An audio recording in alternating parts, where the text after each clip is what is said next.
pakai ini lakban bening. Dia bolong lagi.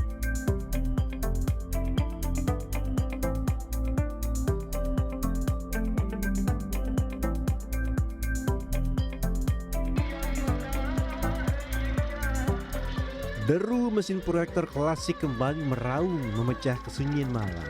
Namun bukan di gedung bioskop mewah dengan kursi empuknya, melainkan di tengah lapangan terbuka di bawah hamparan bintang. Di era serba digital ini, ketika hiburan hanya sejauh ujung jari, layar tancap masih kokoh berdiri dan ditinggalkan oleh penggemar setianya. Tentu tidak semudah menonton film lewat gawai atau platform streaming yang modern. Tayangan yang tersaji malam hari ini sejatinya telah dimulai sejak pagi hari. Selamat datang pemirsa di segmen Sehari Menjadi. Inilah the true definition of authentic, jadul, dan legendaris.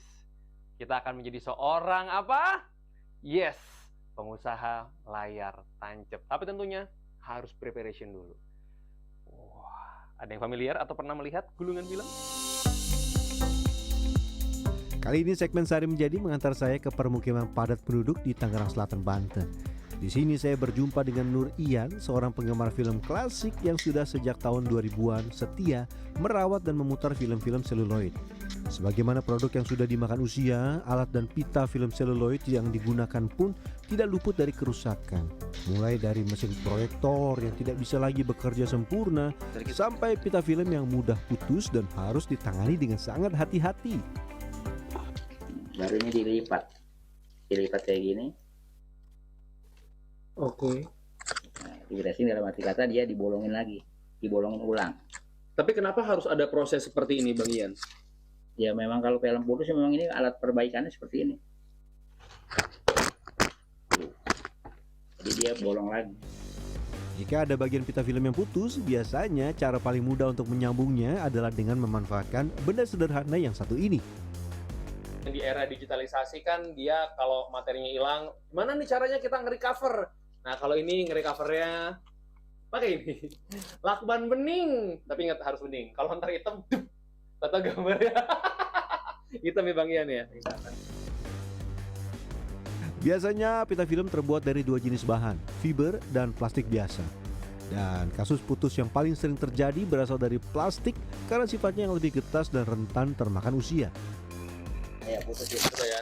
Ini pitisnya aman Bang, ngecek ya. Ini bahan plastik. Putus beneran. Kalau fiber? Kalau fiber nggak bakal putus. Nah, ini suaranya ya. Nih suaranya nih. Nih. Tenaganya sama nih kelihatan ya. Udah saya tekan tuh. Tapi kalau plastik, Dia mudah putus. nih ya, ini plastik. Meski hanya disambung pakai lakban, tayangan tetap lancar asalkan tempelannya rapi. Setelah selesai diputar, film harus digulung ulang dengan posisi yang tepat. Ini filmnya habis dipakai. Begitu habis dipakai kita gulung ulang. Biar nanti dipakai lagi filmnya nggak terbalik gambarnya. Seperti itu. Kini giliran komponen alat pemutar film yang harus diperiksa seksama. Itu bekas rata-rata bekas bioskop. Nah, bioskop kan bioskop jadul. Dia terakhir sampai 2013 itu menggunakan proyektor 35 mili. Bekas bioskop. Ini bekas bioskop mana nih? Bekas bioskop dulu temen ada kasih kabar bekas bioskop Pasar Minggu kalau nggak salah. Bioskop Pasar Minggu ya.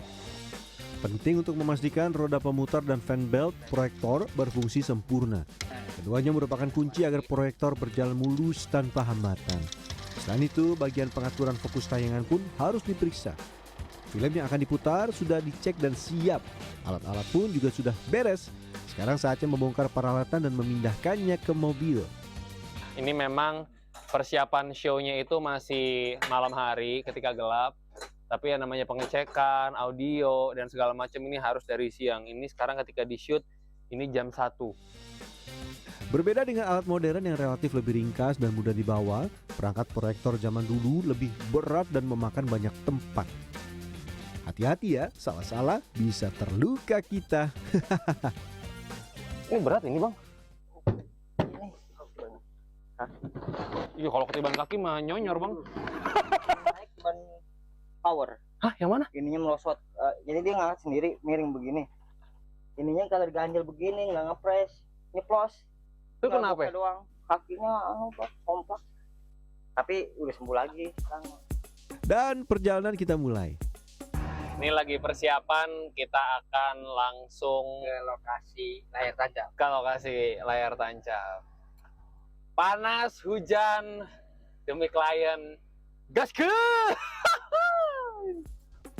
Lokasi pertunjukan malam ini relatif cukup dekat, hanya sekitar 15 km dari gudang penyimpanan. Jarak yang tidak terlalu jauh membuat biaya sewa layar tancap relatif terjangkau.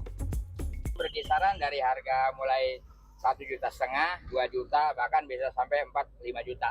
Berarti mulai dari 1,5 juta nih udah dapat semua fasilitas seperti ini nih Bang? Udah dapat. Jadi 1,5 juta itu udah tinggal nonton aja. Semua udah disiapin sama saya dan kru saya. Setibanya sekitar pukul 2 siang, kami langsung bergerak cepat memasang keempat proyektor film lawas ini. Sip. Ini di mana Bang Ian? Awas. Nyangkut. Iya. Sip. Terus lagi sampai pala dulu lagi kan. Sampai pala aja. Tah, kita bopong dikit.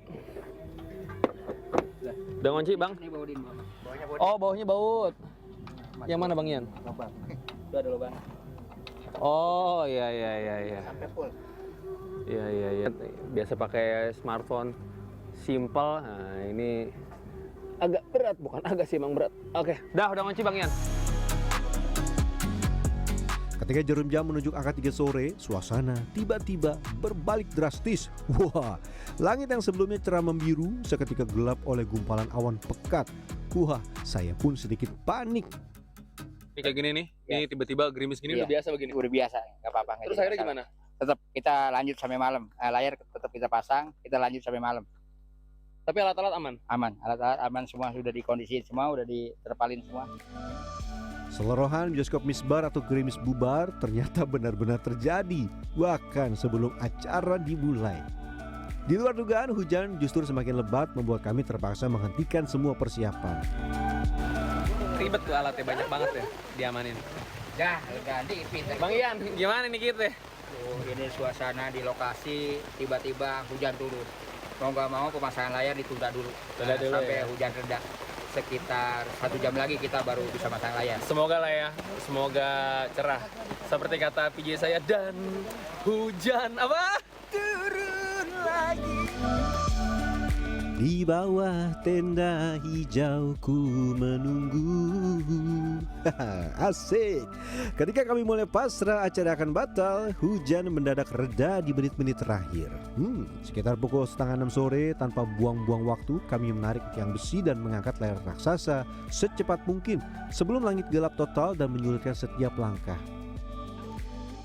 Nyangkut. Tahan dulu. Diiringi tawa lega, akhirnya satu layar berhasil terpasang. Kini tinggal satu lagi yang harus dituntaskan. Dan layarnya nih jauh lebih sulit dibanding prediksi saya. Ya memang sih ngangkat-ngangkat berat, cuman ini rumit. Jadi kalau kita nggak koordinasi dengan baik tuh dia kayak bakal jatuh, dan konsekuensinya adalah ini kan warnanya putih ya layarnya ya. Kebetulan masih positioningnya agak sedikit hujan, pasti kotor. Orang nonton nggak nyaman, kayak ada spot gitu loh. Akhirnya setelah berjibaku dengan waktu dan cuaca, semua persiapan tuntas. Wahai. Ini ketika di shoot jam 7 malam dan sudah reda hujannya. Kita persiapan terakhir untuk layar tancap. Ada yang tahu kenapa proyektor layar tancap tidak boleh cuma satu? Biasa sih kalau muter film biasanya umumnya 2 proyektor, sepasang proyektor. Kenapa? Jadi kan kalau dia bergantian, satu habis masih ada roll satu lagi. Oh, jadi roll 1, roll 2, roll 3, roll 4. Ini pakai 4 proyektor jadi bisa satu judul film. Kalau satu roll doang berapa menit tadi? Satu roll itu berkisaran ada 18 menit, ada yang 20 menit. Satu juga yang harus diperhatikan adalah listriknya harus kuat ya. Kalau watt untuk balas saja sekitar 3.000 mungkin, 2.500 atau 3.000 watt. Satu proyektor. 2 proyektor. 2 proyektor. Gede ya? Lumayan sebelumnya. Proyektor ini masih berfungsi prima, seolah menolak jual. Alat ini dibeli Nur Ian sekitar 12 tahun lalu dengan harga 30 juta rupiah untuk satu unitnya. Satu hal yang pasti kalau lagi nonton layar tancap, usahain nontonnya itu dekat dengan speaker film yang ada mau. Karena kalau lagi nyetel 2 kayak gini di belakang saya, Audionya tabrakan. Dan itulah seninya dari nonton layar tancap. Bentar, saya nyari tempat dulu. Tidak ingin berjuang sendiri, Ian bergabung dengan komunitas pecinta layar tancap. Sama-sama, mereka menjaga nyala tradisi ini tetap hidup. Nah, di sini kita melestarikan agar anak-anak yang sekarang ini bisa tahu gitu bahwasanya dulu nih layar tancap seperti ini sebelum adanya era digital gitu, sebelum adanya sosial media gitu. Artinya ya saya juga untuk mengenang juga masa-masa kecil saya gitu. Meski sudah usang ditelan zaman, penikmat layar tancap masih banyak dan terus bertambah, terutama di wilayah pinggiran ibu kota. Rakyat banget. Kenapa? Murah meriah, gratis. Iya kan? Hak bioskop kan kita bayar. Kesini kan kita gratis. Iya kan? Siapa aja boleh nonton. Dan Android, tapi kan itu kita nggak ada silaturahmi, nggak bisa ngobrol sono sini, jadi kita pengen ada keakraban sama teman yang jadul-jadul dulu itu ketemu lagi enak bang, pokoknya lihat aja mau mantap deh. Modal besar untuk alat, film, bahkan reparasi yang sering lebih mahal dari sewa tetap mereka jalani. Ini semua karena kecintaan luar biasa pada seni layar tancap. Kalau biaya servis ya semacam kayak ganti lampu, penbel luar, penbel dalam, atau gigis pocket yang rusak itu sekitar bangsa 3 jutaan habis biayanya. Karena kalau kita film klasik itu kita ada dengar suara mesin proyektornya, cara nggulunginnya filmnya, jadi ada keunikan tersendiri. Jadi rasa jadulnya itu masih ada seperti itu. Layar tancap adalah sebuah warisan yang melawan arus zaman. Dengan segala tantangan dan modal besar, para pencintanya membuktikan bahwa kecintaan pada film klasik tidak akan padam. Ia tetap hidup menjadi penghubung masa lalu dan masa kini di bawah langit terbuka. Yan Fernando, Angga Cita Kesuma, Tangerang Selatan, Banten.